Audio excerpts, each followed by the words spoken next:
آئے گا سبحان اللہ جنت میں. کدھر؟ جنت میں. جو کھانا کھلاتا ہے ویسے بھی ایک دعا ہے کہ اللہ اسے اپنے ہاتھ سے کھلا جو مجھے کھلاتا ہے نا دعا. یہ اللہ کہتا ہے میں اسے جنت میں اپنے ہاتھ سے کھلاؤں. کھانا کھلانے والوں کی فضیلت دیکھیں. جو کسی حاجت مند کی حاجت پوری کرتا ہے توجہ کرے لنگر خانہ انتظامیہ. آپ کے پاس کوئی آ کے کہتا ہے میں یہ کروں آگے دھمکی نہیں لگانی گورنا نہیں ہے. یہی کہیں کوشش کریں اس کی وہ حاجت پوری ہو.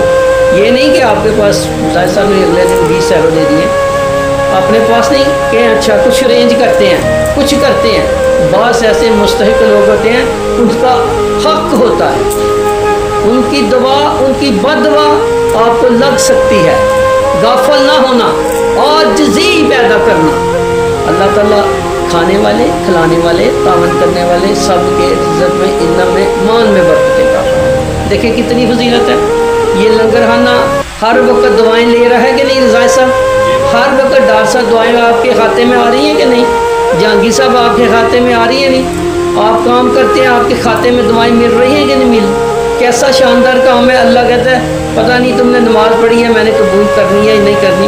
میرے حلق کی خدمت میں اس کا اجر دنیا میں دوں گا آخرت میں بھی دوں گا.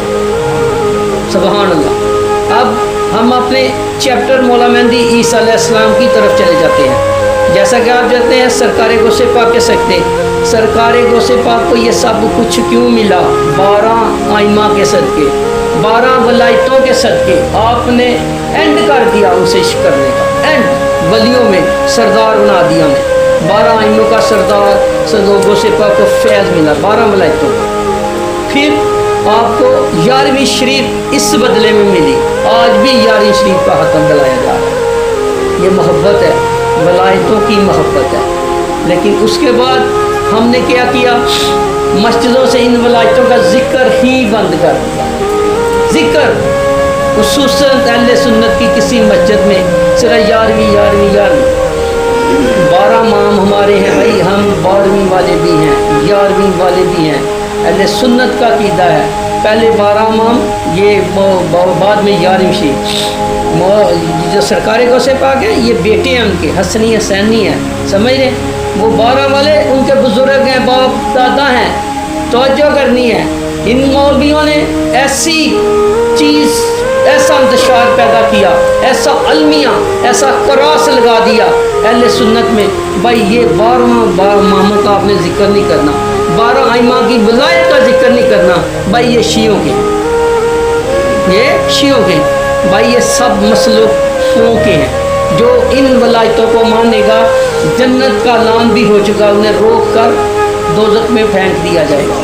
ان کو ماننا ضروری ہے. میں سب سے پہلی ولایت کا بھی ذکر کر چکا ہوں. مولا علی علیہ السلام حسن مصطفیٰ مولا حسین علیہ السلام مام زین العابدین ماں باپ کا دائر ماں جعفر صاحب ماں موسیٰ کا جنم ماں تقی مام نقی حسن عسکری. آج آخری تینوں ولایتوں کا میں ذکر دوں گا. مام تقی علیہ السلام مام نقی علیہ السلام مام حسن عسکری. یہ مولا مہدی علیہ السلام کے والد گرامی. ٹھیک ہے. ان ولایتوں کے بارے میں اللہ عز و جل کیا کہہ رہا ہے کہ جو ان کی ولایتوں کو مانے گا جو یہ چاہتا ہے کہ میں اللہ سے ملاقات کروں وہ ان ولایتوں کو مانے تسلیم کرے. جو نہیں کرے گا وہ مجھ سے ملاقات نہیں کرے گا. وہ جنت میں بھی داخل نہیں ہو سکا. اس کا مان ہی نہیں رہے گا. کیا یہ سن رہے ہیں آخری 3 ولایتیں؟ بعد میں ہم مولا مہدی علیہ السلام ذکر کریں گے. کوشش کریں کل پورا جامعہ بیان مولا مہدی علیہ السلام کی ولایت پہ ہی کیونکہ تاج پوشی مولا مہدی علیہ السلام ولایت کی آ رہی. اس کی ولایت ہے. اس دن مولا مہدی علیہ السلام ولایت ملی. ولایت کی تاج پوشی اسے کہتے ہیں جو زندہ ہوتا ہے. زندہ اس سے یہ ثابت ہوا کہ وہ غیبت میں ہے. بھائی کدھر آپ سے کہہ رہے ہو وہ پیدا ہوں گے. بڑے افسوس کی بات ہے. یہ سارا مجرم یقین کریں سارے مجرم یہ مولوی درس نظامی کیے ہوئے. انہوں نے اپنی مرضی سے ان تنظیموں نے اپنی مرضی سے جو جب چاہا ذکر کر لیا اہل بیت کا. دیکھا 4 بندے بیٹھے ہیں پیسے دینے والے بیٹھے ہیں اہل بیت کا ذکر کر لیا. نہیں تو یہ ذکر ہی نہیں کرتے اہل بیت. 12 آئمہ کا تو ذکر لینا